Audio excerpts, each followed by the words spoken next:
เปิดกรุผีไทยโดยเหมเวชกรตอนขึ้นจากหลุม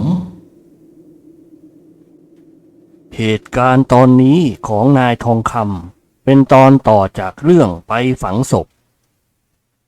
แม้ว่าผมจะหายป่วยไข้แล้วจากโรคดีฟอร์ก็ตามแต่หัวใจยังคงมีวอกแวกหวาดเกรงหาเป็นปกติลงไม่ผมต้องพักการเล่าเรียนเสียนานซึ่งผมเสียดายที่สุดในการศึกษาพระอาทิตย์ต่ำลงค่อนฟ้าเสียงโซ่เรือลากพาดหัวบันไดท่าน้ำดังกล่าวใครสักคนคงมาหาเป็นแน่ผมเดินไปที่หน้าต่างผู้ที่มาคือพี่สอนนั่นเองมีสีหน้ายิ้มอย่างตื่นเต้นและดูมีกิริยาหอบน้อยๆยายอยู่ไม่ว่าคำตะโกนถามเสียงเหนื่อย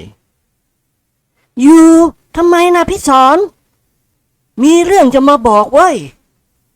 ผมตะโกนบอกยายว่าพี่สอนมาแล้วรีบไปเปิดประตูรับพี่สอนยายจ๋ามีเรื่องแปลกพิลึกล่ะฉันรีบมาบอกพี่สอนเปิดปากแต่ยังไม่ทันจะนั่งลงเรียบร้อยอ๋อเรื่องอะไรกันอีกล่ะยายเบิกตาถามเรื่องน้าอันพอออกชื่อน้าอันทั้งยายและผมผงะไปตามๆกันสำหรับผมใจเสียวปรับชื่อนี้เป็นชื่อที่กลัวเสียเหลือเกินแม้แต่ยายเองก็ดูจะมีความรู้สึกอย่างผมทำไมแกถามสั้นๆมีเรื่องจ้ายายจะเล่าให้ฟังพี่สอนมีนิสัยปากพูดไปมือไม้ไม่ตบพื้นก็ตบเข่าผู้ฟังหลวงน้าปั่นที่วัดนั่นแหละท่านว่าน้าอั๋นมาเข้าฝันท่านในฝันบอกว่าน้าอั๋นน่ะยังไม่ตายเวลานี้ฟื้นอยู่ในหลุมแล้วมาขอให้ท่านช่วยขุดเขาขึ้นจากดินเถิดหายใจแทบไม่ออกอยู่แล้วแต่ขอให้ขุดเอาขึ้นตามเวลาที่กำหนดให้คือให้เป็นเวลาเย็นจวนพบค่ำและขอให้ญาติพี่น้องไปรับกันทั่วหน้า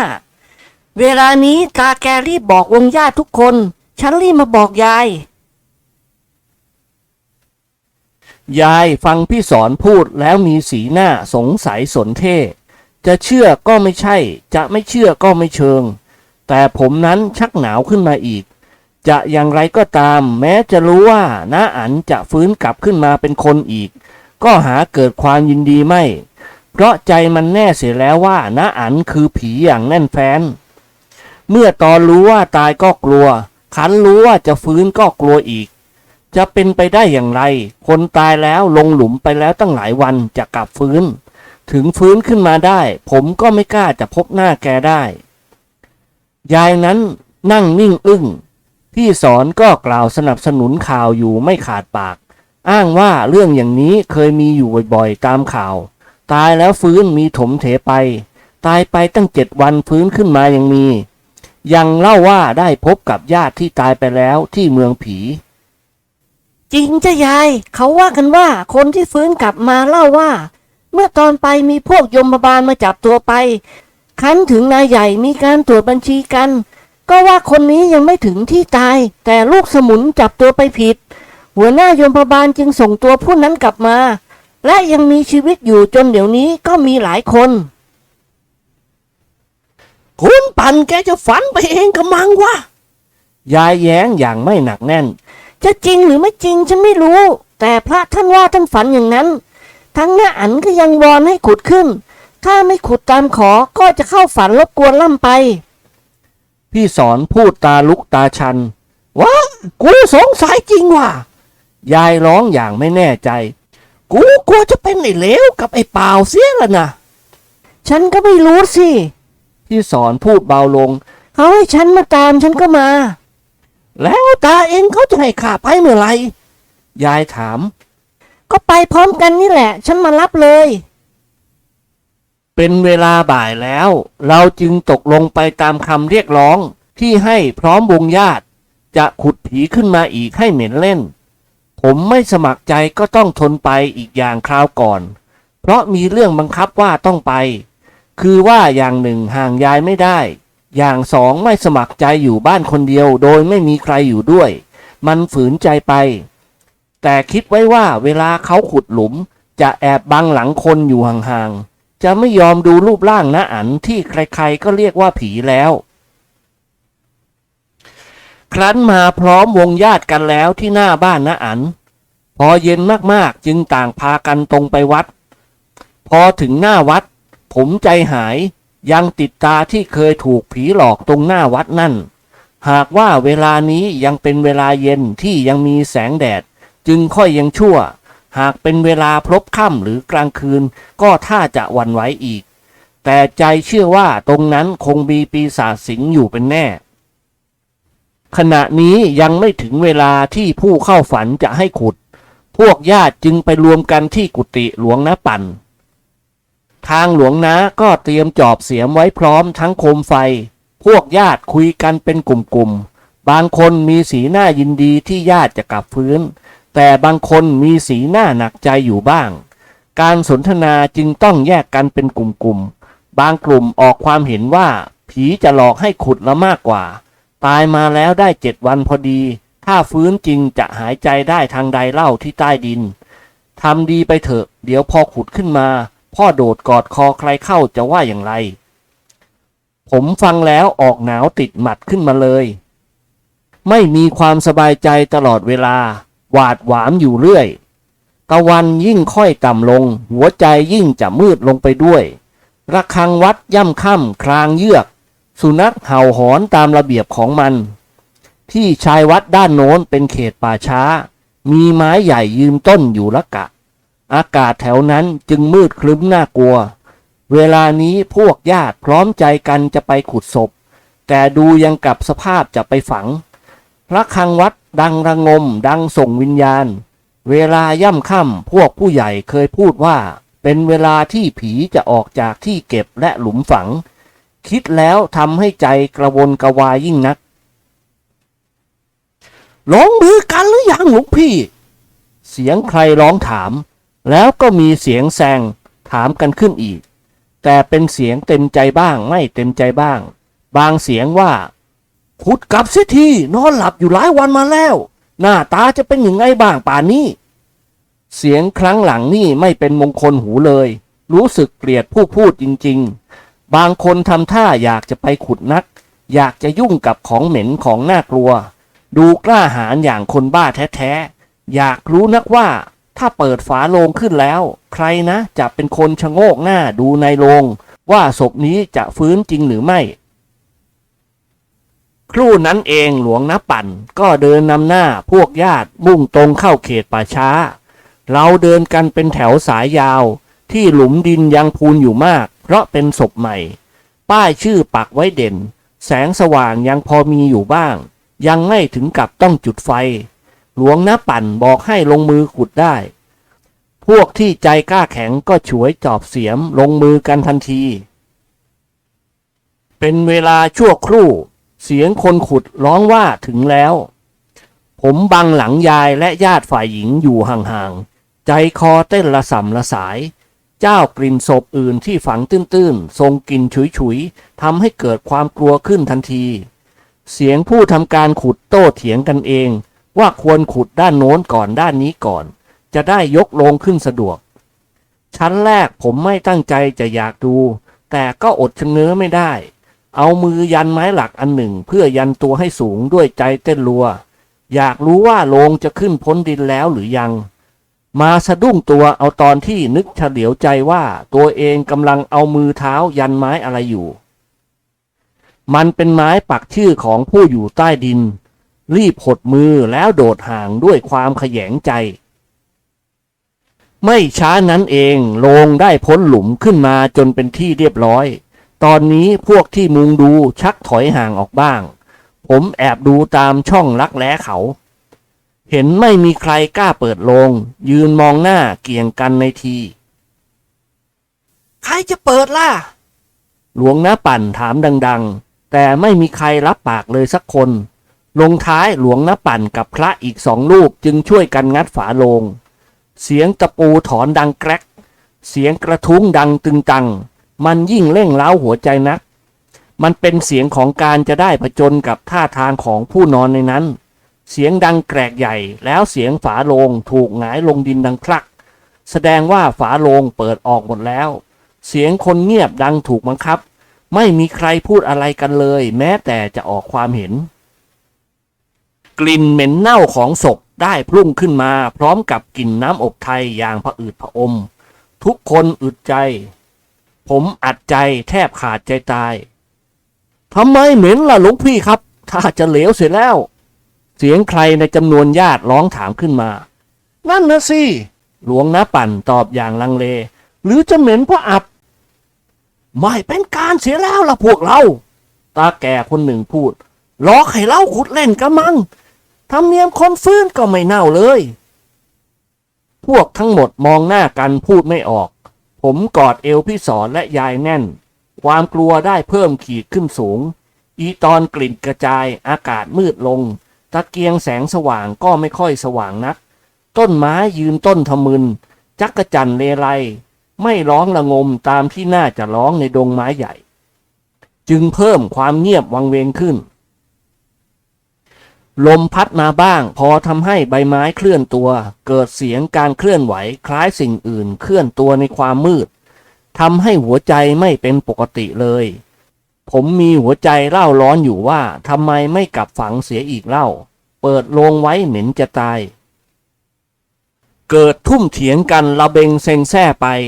บ้างโกรธบ้างให้รีบฝังบ้างให้รอไว้ก่อนให้หมดสงสัยเสียงที่ให้รอไว้ก่อนนี้หัวใจผมจะคลั่งตายเอาวิมานอะไรกันและในบัดนั้นเองก็มีคนคนหนึ่งร้องขึ้นเสียงหลงโอ้ยฟื้นแล้วผมสะดุ้งทั้งตัวใจแทบหยุดเต้น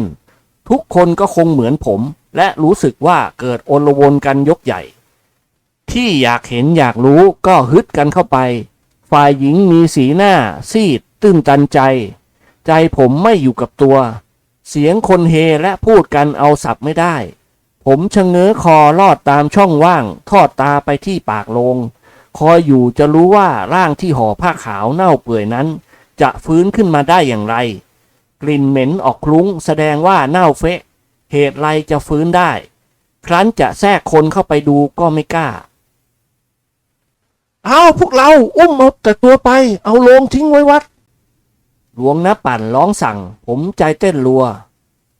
เอาผักขาวและตัดตาสังออกก่อนสิครับหลวงพี่เหม็นได้ยังไงเนี่ยคนก็ฟื้นแล้วคงจะเน่าแต่เพียงผิวหนังเท่านั้นเองอ๋อถ้าจะจริงอ้าวตัดผ้าออกตัดตาสังเลยนอกจากเสียงคนเหล่านี้ก็มีเสียงคนแก่ๆพูดว่าขอบคุณพยมที่ปล่อยน้าอั๋นกลับมาอีกอย่างปราณีบ้างรับขวัญบ้างก็ดีใจร้องไห้โฮรวมทั้งเสียงต่างๆและภาพที่เห็นหัวใจผมอลเวงศพที่ถูกยกออกจากโรงวางลงที่เนินหญ้าผู้คนที่ออแน่นค่อยๆห่างออกเนื่องจากกลิ่นแรงหรือมีความกลัวเจือปนซึ่งรู้ๆกันอยู่ว่านั่นคือศพอดจะชงนและหวาดหวั่นใจไม่ได้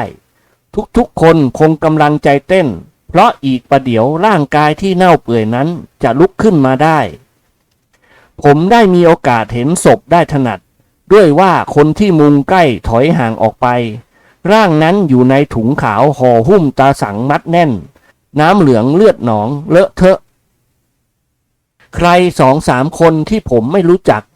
เอามีดตัดตาสังออกแล้วฉีกถุงผ้าขาวแสนเปรอะนั้นออกมองดูห่างๆใจคออดเสียวไม่ได้ดึงผ้าขาวออกชั้นหนึ่งใจก็เต้นรัวไปตามด้วยเร่าร้อนวูบวาบหวั่นไหวประดุจว่าถ้าถึงชั้นในคือร่างกายของผู้ตายเมื่อนั้นหัวใจผมจะดับลง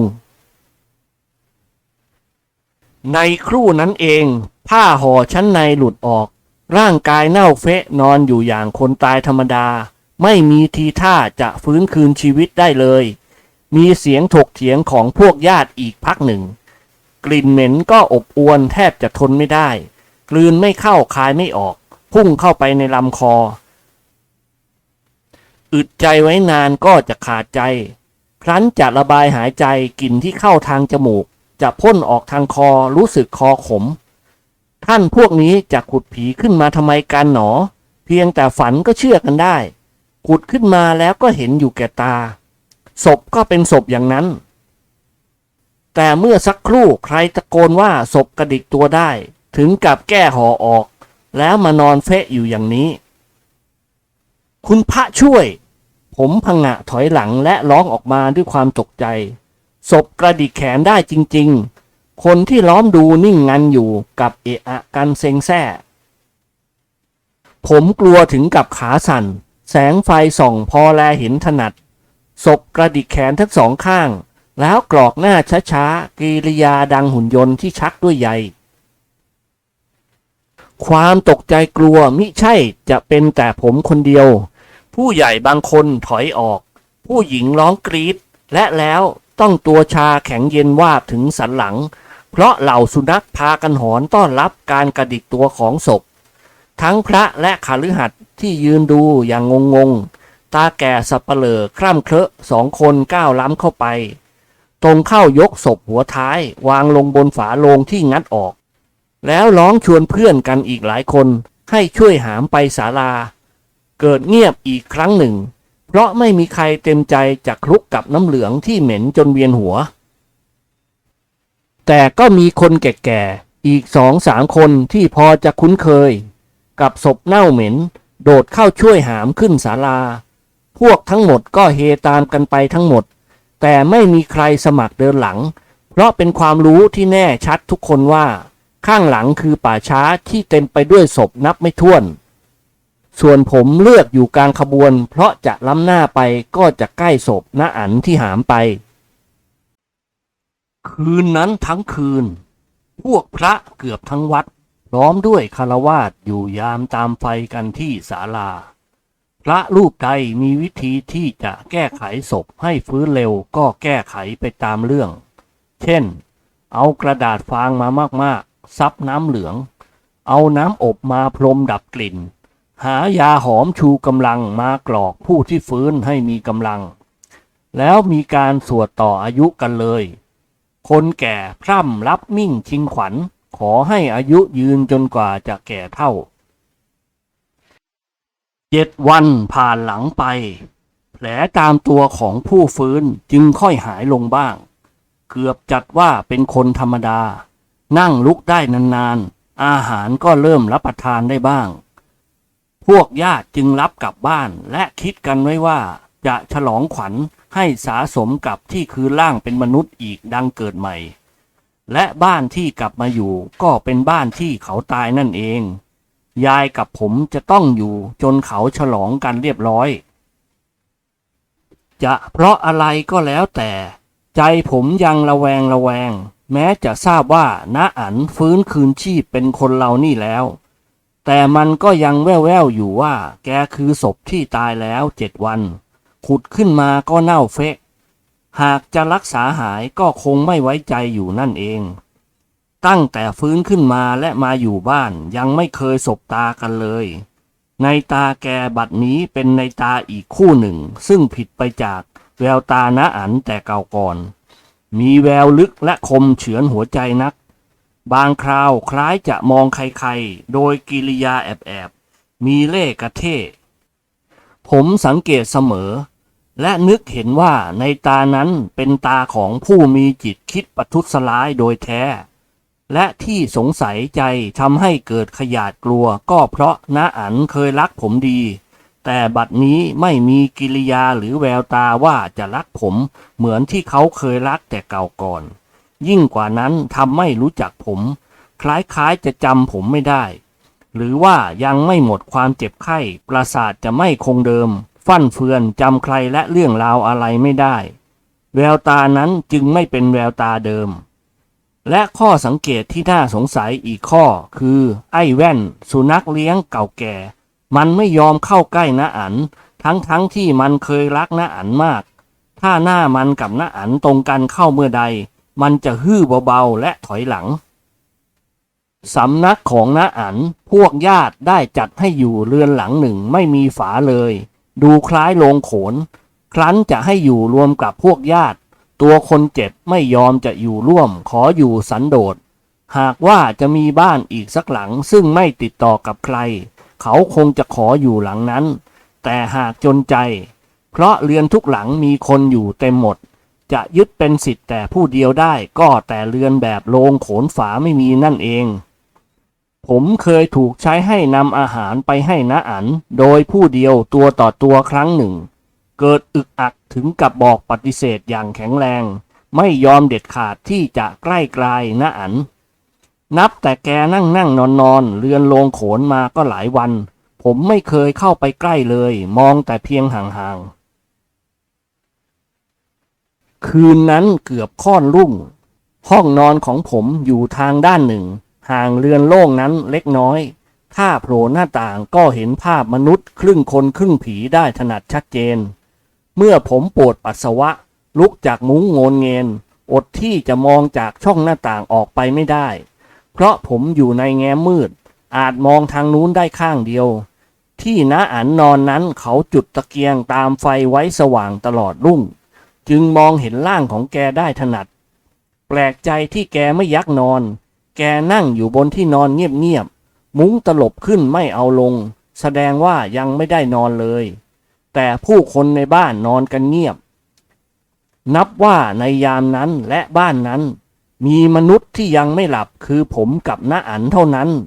และทุกๆสิ่งเงียบสงัดสงบนิ่งแม้แต่เสียงจิ้งจกตุ๊กแกก็ไม่มีนานๆมีเสียงไก่ขันอยู่ไกลๆนึกใจคอไม่ค่อยดีนึกเสียใจตนเองที่มาเกิดปวดปัสสาวะในยามนี้ถ้าหากน้าอั๋นเหลือบมาเห็นแล้วร้องเรียกให้ไปหาจะว่าอะไรกันนี่นกกุ๊กร้องอยู่ยอดไม้ใกล้วังเวงน่ากลัวน้าอั๋นนั่งเฉยไม่กระดุกกระดิกคล้ายรูปปั้นนกแสกบินร้องข้ามหลังคาไปผมสะดุ้งเสียวใจถึงกับสุดนั่งลงพ้นหน้าต่างแต่แล้วกลับคุมสติลุกขึ้นยืนเพราะจะเดินเข้ามุ้งในชั่วระยะที่ผมขยับกายนั่นเองผมเหลียวหน้าไปดูทางน้าอั๋นมนุษย์ผู้น่ากลัวนั้นได้ลุกขึ้นยืนอย่างรวดเร็วบิดเนื้อบิดตัวอย่างเมื่อยขบเหลียวซ้ายแลขวาเหมือนจะมองใครผมตกใจตาค้างอย่างไรกันนี่น้าอั๋นมนุษย์ครึ่งดีครึ่งเสียลุกยืนได้เมื่อไรแต่แรกหมอบอกว่าเส้นสายตายหมดถึงกับจะเป็นง่อยเนื่องจากถูกมัดด้วยตาสังและฝังดินถึง7 วันร่างกายจึงชากลายเป็นง่อยไปปกตินับแต่กลับมาจากหลุมได้แต่นั่งยืนไม่ได้พูดก็ไม่ได้แต่เวลานี้แกลุกขึ้นได้ในยามดึกหากจะนับว่าบุญกุศลเส้นสายเกิดมาหาอย่างรวดเร็วโดยไม่นึกไม่ฝันเช่นนี้ก็น่าจะดีใจแก่ตัวแกเองและดีใจในวงญาติด้วยผมเกิดสะกิดใจขึ้นและขนลุกเกลียวถ้าหากแกลุกขึ้นได้ด้วยเหตุอื่นล่ะนึกไปก็ใจสั่นไม่เคยมองแกนานๆเลยคราวนี้ต้องมองนานเพราะเกิดสงสัยและทั้งถือว่าตัวเป็นต่ออยู่ในที่มืดกว่ามองดูได้ข้างเดียวข้อสงสัยแกจะทำอะไรต่อไปแกยังยืนเฉยคล้ายไม่แน่ใจอะไรของแกเองน้าอั๋นฟื้นมาคราวนี้มีอะไรผิดไปมากมายมิใช่น้าอั๋นเดิมแต่เจ้าร่างกายของแกเท่านั้นที่แสดงว่าเป็นน้าอั๋นและหลุมที่ขุดขึ้นมาก็เป็นหลุมที่มีไม้ปักชื่อน้าอั๋นโดยถูกต้องจะเป็นเพราะผมคนเดียวหรือไรไม่ทราบได้ที่ไม่ยอมคิดว่าร่างกายที่เห็นนั้นคือตัวน้าอั๋นจริงๆเคยได้ยินผู้ใหญ่เล่าว่ามีคนตายไปแล้ว3 คืนศพไม่เน่าญาติจึงเปิดฝาโลงไว้คอยให้หมดสงสัยและก็กลับฟื้นได้จริงแต่น้าอั๋นนี่เขาทั้งผูกทั้งมัดคลุมผ้าใส่โลงตอกตะปูฝังดินตั้ง7 วันแล้วกลับฟื้นขึ้นมาได้ทำให้เป็นปัญหาว่าน้าอั๋นที่เห็นอยู่นี่เป็นมนุษย์หรือเป็นน้าอั๋นบ่ายหน้าเดินไปยังห้องหนึ่งอย่างช้าๆเหลียวหน้าซ้ายขวาและเข้าไปในห้องนั้นทิดจุ่นลูกพี่ลูกน้องกันนอนอยู่ในห้องนั้นเสียงสุนัขใต้ถุนได้หอนขึ้นผมตกใจหัวใจวูบเหมือนมันจะออกมาทางปากผมโผล่เข้ามุ้งปลุกผู้ใหญ่ที่นอนด้วยกันอย่างกระหืดกระหอบเจ้าประคุณเอ๋ยแกช่างขี้เศร้า กว่าจะรู้เรื่องราวเสียงอื้ออ้าอืดอาดผมกลัวจะเสียเวลาจึงฉุดมือแกมาที่หน้าต่าง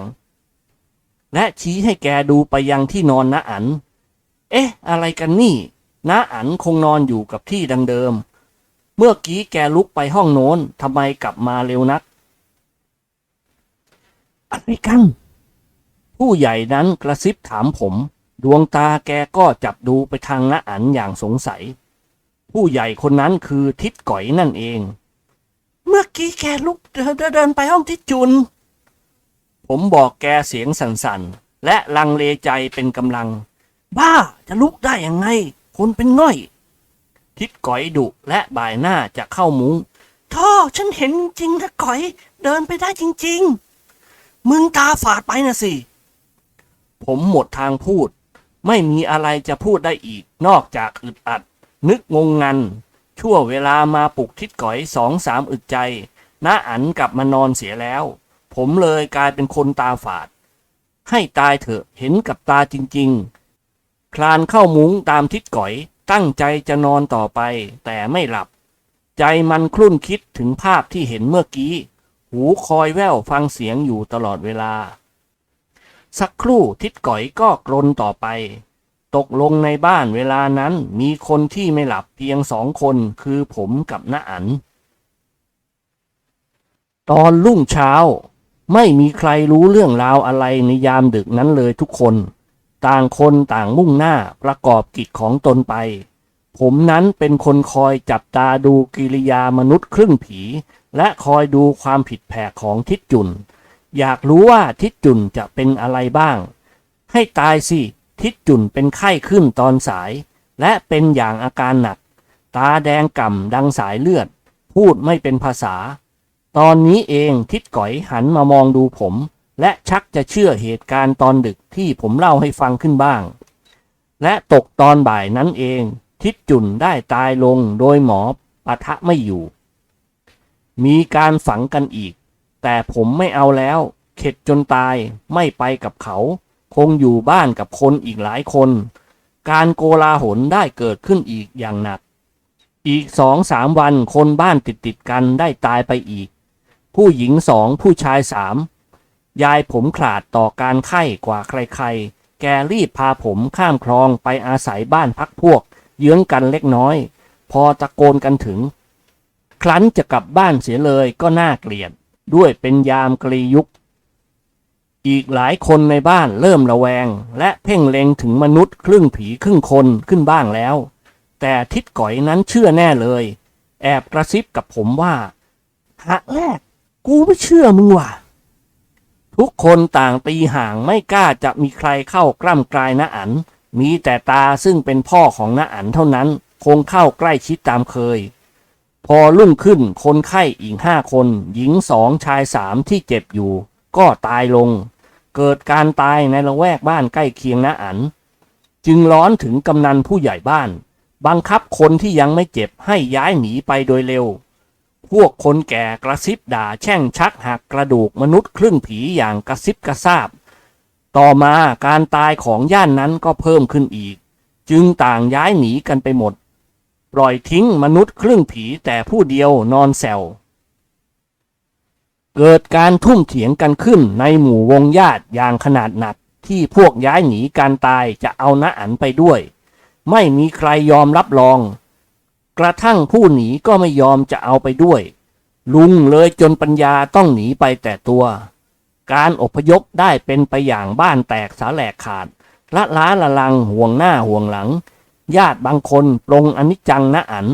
สู้อุตสาห์ขุดขึ้นมาพ้นความตายเท่ากับเกิดใหม่บัดนี้จะต้องมาถูกทอดทิ้งทั้งที่ยังเดินไม่ได้แล้วใครจะหุงหาให้กินเมื่อนึกดูก็น่าเวทนาการตายอย่างละเนระนาดเมื่อไปสงสัยน้าอั๋นมันก็แต่สงสัยความจริงมันก็หาแน่ชัดลงไปเพราะน้าอั๋นนอนแซวอยู่กับที่แต่คนอื่นเป็นไข้ตายกันไปเองเมื่อจะลงโทษกันก็ยากจะเอาอะไรมาพิสูจน์ลักษณะการของน้าอั๋นที่ลุกขึ้นเดินได้ในยามดึกนะสิเป็นประกันแน่ชัดแต่ก็มีผู้รู้เห็นเพียงผมคนเดียว ผู้ที่ไม่ได้เห็นเหตุการณ์ยังลังเลใจทิ้งคนไข้ไว้ไปลงคอยังนอนเจ็บและหายใจอยู่แท้ๆจะทิ้งไปได้ก็ใจร้ายนักผู้ที่ห่วงมากที่สุดก็คือตาผู้เป็นพ่อของน้าอั๋นตัดสินใจว่าจะต้องอยู่เป็นเพื่อนน้าอั๋นยายกับผมยังคงอาศัยบ้านอยู่ตรงข้ามคลองตามเดิมเพื่อช่วยเหลือตาใหญ่เมื่อยามฉุกเฉินบ้านฝั่งเดียวกับบ้านน้าอั๋นพากันทิ้งบ้านไปหลายหลังเลยกลายเป็นตำบลที่เปลี่ยววังเวงและเงียบอย่างน่าสยดสยองผมร้องไห้ด้วยความกลัวและกลัดกุ้มอยากจะกลับบ้านไปเสียให้พ้นแดนผีปีศาจที่ร้ายกาจแต่ยายยังไม่ยอมกลับอ้างว่ายามคับขันเช่นนี้เป็นญาติกันถ้าไม่ห่วงกันก็รู้สึกเป็นคนใจดำที่สุดผมถอนใจสะท้อนตอนพระอาทิตย์ตกพวกสุนัขเริ่มหอนกันเป็นหมวดเป็นหมู่คำพูดของยายเมื่อตอนแรกก้องอยู่ในสมองว่าเสียงอย่างนี้เป็นเสียงสัญญาณแห่งมรณะหัวใจผมแทบทะลักผมมองไปที่บ้านมนุษย์ผีเห็นตัวเรือนดำมืดปราศจากแสงไฟไม้ใหญ่ยืนต้นอยู่ใกล้บังแสงสว่างจนทำให้บริเวณนั้นมืดทึบแสงอาทิตย์แดงฉานที่กำลังรับดินส่องแสงแดงฉานลอดตามช่องโหว่ของกิ่งไม้ดูน่ากลัวมันเป็นสัญลักษณ์แห่งเลือดแห่งความตายสุนัขไม่หยุดหอนผมร้องไห้ขึ้นมาเฉยๆเริ่มจะนึกห่วงตาใหญ่สงสารแกที่ตัดสินใจอย่างกล้าหาญผจญอยู่กับอันตรายทั้งโรคร้ายและพูดผีปีศาจบ้านนั้นนอกจากน้าอั๋นที่น่ากลัวแล้วยังมีการตายของทิดจุ่นบนบ้านนั้นอีกรวมทั้งการตายของคนอื่นบ้านหลังติดกันรอบบ้านจนดวงตะวันลับโลกไปจนมืดมิดก็มีเสียงโวยวายขึ้นที่บ้านน้าอั๋นเป็นเสียงผู้ชายพวกสุนัขก็หอนประดังขึ้นจนฟังอะไรไม่ได้สับเสียงนั้นเป็นเสียงที่เกิดจากความกลัวยายและใครๆในบ้านที่อาศัยเขาพักอยู่ตกใจไปทุกคนต่างวิ่งออกมานอกชานจ้องมองฝ่าความมืดไปยังเสียงนั้นแต่ความมืดทำให้ไม่รู้ได้ว่าที่นั่นกำลังมีอะไรเกิดขึ้นเสียงร้องนั้นดังแหวกเสียงหมาหอนดังข้ามคลองมายังเราเป็นเสียงร้องขอความช่วยเหลือทุกคนตัดสินใจไม่ถูกว่าจะทำอย่างไรบ้านมหาภัยนั้นไม่มีใครกล้าจะเหยียบย่างเข้าไปและเสียงร้องนั้นชัดแน่ว่าเป็นเสียงตาแท้ๆมันเกิดอะไรขึ้นน้าอั๋นทำอะไรแกทุกคนหน้าตื่นมือไม้สั่นใครเล่าจะข้ามไปที่นั่นได้แต่เพ่งตาแทบปะทุไปก็ไม่ทะลุเห็นภาพอะไรได้มันดำมืดจริงๆผมใจคอพลุกพล่านจะเป็นลมหมาไม่หยุดหอนเรายืนกันที่นอกชานหลายคนแต่ไม่เกิดความอบอุ่นเลยไม่มีใครคาดคะเนได้ว่าป่านนี้ตาจะเป็นอย่างไรและเสียงร้องขอความช่วยเหลือได้เงียบไปคงยังอยู่แต่เสียงสุนัขทั้งเห่ากระโชกและหอนทิดป๋อเจ้าของบ้านที่เราอาศัยฮึดฮัดเฮ้ยไปกันนะฉันนำหน้าเองจึงเอะอะหาคบไฟและมีดไม้ทั่วตัวคน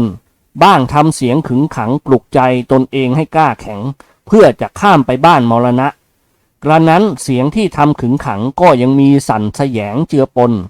ผมเป็นเด็กไม่ต้องไปกับเขาอยู่กับพวกผู้หญิงและยายที่บ้านนี้รวมชายได้6 คนถือคบเพลิงและอาวุธครบมือลงเรือพวกชาวบ้านใกล้เคียงทั้ง2 ฝากโผล่หน้าดูกันสลอนบางบ้านเอาเรือออกมาสมทบเดินขบวนขึ้นบนลานบ้านแสงไฟสว่างไสวผมมองดูอยู่ด้วยหัวใจระทึกอยากจะทราบว่าผลมันจะลงเอยประการใดพวกที่ไปทำเสียงให้คึกคักเอะอะจนฟังไม่ได้สับคนเหล่านั้นแห่กันขึ้นเรือนแสงไฟที่ลานดินจึงมืดลง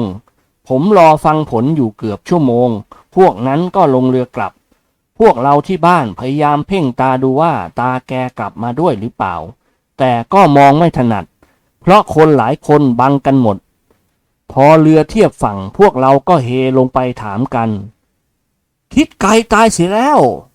เป็นเสียงร้องบอกจากพวกนั้นใครตายยายผมร้องถามเสียงหลงทิดไก่ตอบสั้นๆ พอขาดเสียงยายร้องโฮทิศไกลคือตานั่นเองพี่สอนก็ร้องไห้ประดังมาด้วยพวกที่ข้ามไปเล่าให้ฟังอย่างกระหืดกระหอบว่าพอขึ้นไปบนเรือนก็พบตานอนตายอยู่แล้วตาปลิ้นโปนแบบถูกบีบคอนอนหัวห้อยอยู่ที่นอกชานส่วนน้าอั๋นหายไปอย่างประหลาด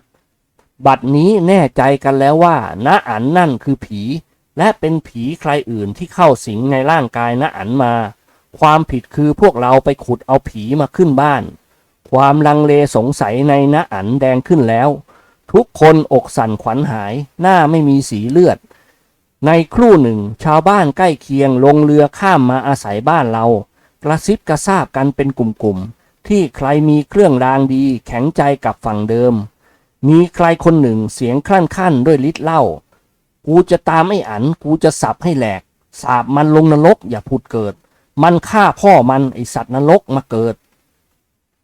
เวลานี้ศพของตาได้เอานอนไว้ที่นั่นก่อนจนกว่าจะรุ่งเช้าจะได้จัดการเอาไปวัดกะไว้ว่าทุกคนจะไปทำบุญที่วัดที่บ้านนั้นไม่มีใครสมัครใจไปทำบุญจะต้องทิ้งล้างอย่างนั้นพลางๆก่อนตามที่ตกลงกันในหมู่ญาติรุ่งเช้าอีกหลายครอบครัวได้อพยพข้ามฟากมาอาศัยฟากนี้ดูอุ่นหนาฝาข้างดีสำหรับฝั่งเรามีพวกผู้ใหญ่หลายคนข้ามไปเพื่อนำศพตาไปวัดกว่าจะขึ้นเรือนได้ดูต่างเกี่ยงกันขึ้นก่อนขึ้นหลังกว่าจะเอาศพไปวัดได้เกือบเที่ยงวันพระอีกหลายรูปมาช่วยดูเป็นการโกลาหลนักพระแก่ๆรูปหนึ่งได้มาตามบ้านทุกบ้านผูกสายศีลลงเลขยันป้องกันให้พวกเด็กและผู้หญิงสวมมงคลและตะกุดกันพลืดไปหมดเมื่อฝังศพตาสำเร็จแล้วกลับมาบ้านตอนเย็นทุกบ้านรีบหาอาหารแต่ยังไม่ค่ำรับประทานแล้วปิดบ้านก่อนพระอาทิตย์ตกประตูหน้าต่างปิดเงียบบ้านไหนหาใบหนาดได้ก็มาเผื่อแผ่กันปักรอบทุกช่องบ้านพอพระอาทิตย์ตกเราก็เข้าเก็บตัวในห้องแน่นไปหมดผมเที่ยวหาของอุดช่องโหว่ตามร่องกระดานบางคนแอบฝาลอดตาดูตามช่องโหว่ไปดูนอกบ้านคนบนบ้านเรามากมายน่าอุ่นใจแต่สีหน้าทุกคนไม่พ้นเงาแห่งความหวาดกลัวและหนักอกหนักใจไปทุกคนจะหาใครยิ้มสักคนนั้นหายากบางคนนั่งบนห่วงวัวควายและข้าวปลาที่ทิ้งไว้ทางบ้านทิ้งให้อยู่ในความคุ้มครองของพวกสุนัขประจำบ้านไม่ปลอดภัยเลยหากจะมีโจรและผู้ร้ายเกิดขึ้นและฉกชิงเอาไปบางคนหนักใจว่าวันข้างหน้าจะทำอย่างไรกันจะทิ้งบ้านมารวมกันอยู่กระนี้หรือส่วนผมไม่มีอะไรจะหนักใจอย่างพวกเขาหนักใจอยู่แต่ว่าเมื่อไหร่ยายจะไปให้พ้นแดนนี้เท่านั้นเหลือจะทนทานอยู่ได้แล้วพอความมืดเต็มที่หมาที่บ้านฝั่งโน้นก็หอนกันเกลียวพวกเราทุกคนหน้าซีดเผือดมองตากันปริบๆผมหนาวสะท้านถึงกับห่มผ้าแต่ก็อดจะแลลอดช่องฝาไปดูบ้านน้าอั๋นไม่ได้สภาพบ้านนั้นเป็นไปอย่างเดิมมีความน่ากลัวประจำอยู่ตัวเรือนดำมืดอยู่ภายใต้ต้นไม้ใหญ่ที่แผ่กิ่งก้านสาขาเสียงหอนของหมาดูเยือกเย็นผ่อนยาวเหมือนจะหยุดแต่ก็กลับดังขึ้นอีกดังนี้ไม่รู้จบทอดแล้วทอดอีกเวลาจะเข้าไปกี่ทุ่มผมไม่ทราบผมนอนแอบยายและพี่สอนแล้วก็หลับไปเหตุการณ์ตอนต่อไปจึงไม่ทราบอะไรอีกเลยจนกระทั่งเวลาล่วงเลยเข้าสู่ยามดึกจึงได้ยินเสียงอะไรก้องมาเข้าหูสะดุ้งตกใจตื่นมันเป็นเสียงอะไรไม่แน่ชัดดังอยู่นอกเรือนกระเดียดไปข้างเสียงของคนตะโกนอย่างแหบแห้งฟังไม่ได้เนื้อความเหมือนผู้อยู่นอกเรือนจะเรียกใครสักคนในเรือนนี้แต่จะมีใครได้ยินหรือเปล่าผมไม่ทราบเพราะในเรือนที่อยู่นั้นเงียบสงัดแสงไฟก็มืดนกหากินกลางคืนบินร้องผ่านไปแล้วก็บินร้องผ่านมาดูช่างพิกลนักคล้ายมันจะบินมาเอาเรื่องอะไรที่นี่หรือไม่ก็บินมาพร้อมกับเสียงใครที่ตะโกนอยู่ที่ลานดินนกชนิดนี้มีคนพูดว่าถ้ามันบินข้ามหลังคาใคร หากบ้านนั้นมีคนนอนเจ็บอยู่ก็ตายเลยมิหมายถึงว่ามันมาบอกถึงความตายแต่ที่บ้านนี้ไม่มีใครเจ็บอยู่เลยมิหมายถึงว่าบ้านนี้จะเกิดการตายอย่างบ้านโน้นเป็นตับๆไปอีกแล้วหรือผมคิดแล้วสะดุ้งใจกลัวถึงตัวสั่นจะเกิดการตายกันอีกหรือนี่ผมเพิ่งรู้ว่าเสียงที่ดังนอกบ้านหาได้ยินแต่ผมคนเดียวไม่ที่แท้ได้ยินกันทุกคนและได้ยินก่อนผมเสียอีกเพิ่งรู้ว่าเขาตื่นกันก่อนผมใครคนหนึ่งไม่ทราบคลานไปจากที่นอนเข้าใจว่าจะไปแอบดูตามช่องโหว่ข้างฝามาอีกประเดี๋ยวได้ยินใครลุกไปอีกคนหรือสองคนผมสะกิดพี่สอนที่นอนอยู่ติดกันกระซิบว่าเขาไปดูทำไมกันประเดี๋ยวถูกผีหลอกบ้านเรามีใบหนาดปักอยู่เข้ามาไม่ได้หรอกพี่สอนกระซิบตอบมันจะเข้าบ้านเราไม่ได้เราปักใบหนาดไว้ที่รั้วบ้านมันก็ได้แต่ยืนอยู่ข้างนอกเท่านั้นแม้อยากดูมั่งจริงไปหรือไปสิครั้นแล้วผมกับพี่สอนก็คลานไปด้วยกันที่ข้างฝาโหว่กว่าตาจะชินกับความมืดข้างนอกก็เพ่งกันเสียนานครั้นแล้วภาพต่างๆที่นอกเรือนก็ค่อยปรากฏพอผมมองเห็นชัดก็ถึงกับโดดเข้ากอดพี่สอนด้วยความกลัว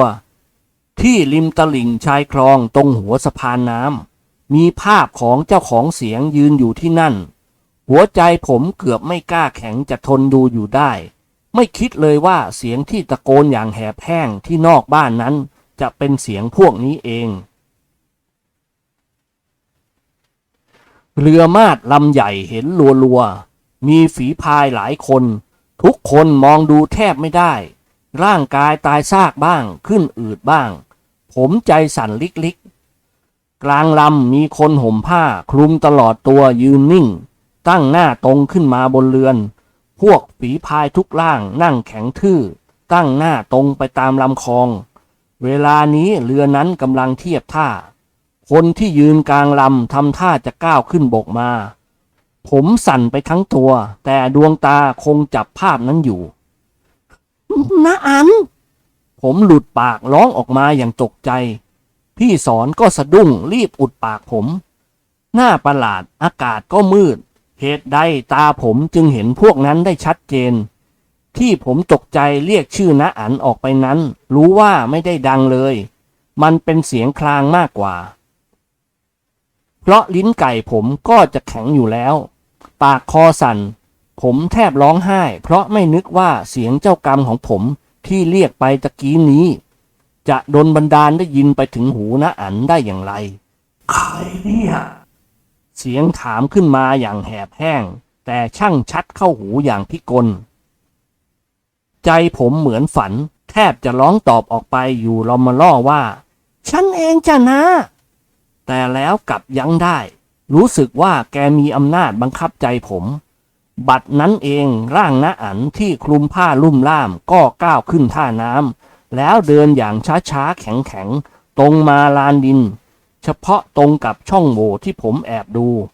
ดังแกรู้ว่าผมแอบดูแกอยู่ที่ช่องนั้นแล้วแกก็ถามขึ้นมาเสียงแว่วๆแห้งแหบแต่เย็นเยือกเข้าหัวใจทองคำหรือผมแทบสำลักรู้ตัวว่าหัวใจจะทะลักตาพร่าประกายแล้วก็มืดวูบลงไม่รู้อะไรอีกเลยผมฟื้นขึ้นตอนเช้าพี่สอนกับยายบอกว่าผมเป็นลมสลบไปเพราะความกลัวล้นหัวใจ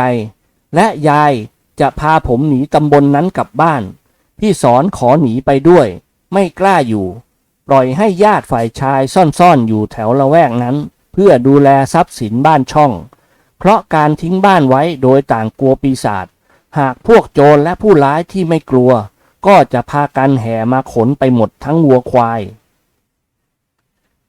ตอนสายนั้นเองยายกับผมและพี่สอน3 คนลงเรือเดินทางกลับ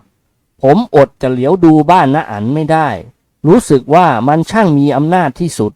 เพียงแต่มองเท่านั้นใจหายวูบถัดจากการเดินทางหนีของเรา3 คนก็ยังมีอีกหลายกลุ่มที่เดินทางหนีถิ่นเดิมไปอยู่เสียให้ห่างและรวดเร็วก่อนเวลาพระอาทิตย์ตกดินมาถึง